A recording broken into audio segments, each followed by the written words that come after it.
বাইলা দালাতে ভালো বাবা যে গরমের মধ্যে তুই হইয়া দা গম পারমু এই শালিন দিকে তো বাইরে হবো তুমি দাঁত দিয়াই থাকে ওই একটা ভালো শিখতে নিগা আই বানু রে তুই ওইটা দেখ মনে হয় ওর শরীরে মনে ছাই খাবার বলটুকু নাই হ্যাঁ একবার গার উপরে পড়ে কথা কোন গো বিছনায় হইয়া থাকলে শরীরে এমনিতে দুর্বল তুই যেভাবে কান দিছা তুই এটা মনে কি করব হ্যাঁ এই সব বলে সে গোলাম তোর কতদিন ধরে কইছিস যে আমার একটা পাড়া লাগবে মানুষ পাড়া নিয়ে এসে একবার বড় লোক হয়ে যাচ্ছে তোর কি মাথার মধ্যে যায় না হ্যাঁ শালে কই গিরা ওই ওই তুই পাড়াটা কি করবি আমি থাকতে তোর পাড়া লাগবো না তুই কত গাই ঢালাবো খাচ্ছ নি গাড়ি কোনটা এটা কোনো কামে হয় না তোর কামটা পাড়ারে দিয়ে করামু শালে কই গিরা আমার তো মানুষ তুই টাকা টাকা করে আনবি তুই তোর পাড়া লাগবো কিসে নিগা হ্যাঁ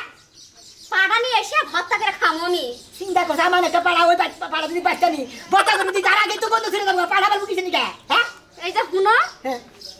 ওই যে ওই পাড়ায় হ্যাঁ ওই পাড়ে কি জানো নামটা ওর করিম হ্যাঁ এরকম পাড়া নিয়ে এসে মনে করো প্রতিদিন 500 700 1000 টাকা করে ইনকাম করে তাহলে ও কি বড় লোক পাবো না বড় লোক তো বই হ্যাঁ আমি কি করব আর তুমি এখন যে আমার লাগি ফাটা নিয়ে আসবা আমি তো মাথা খারাপ হয়ে গেলাম তুই পাড়া কি করবি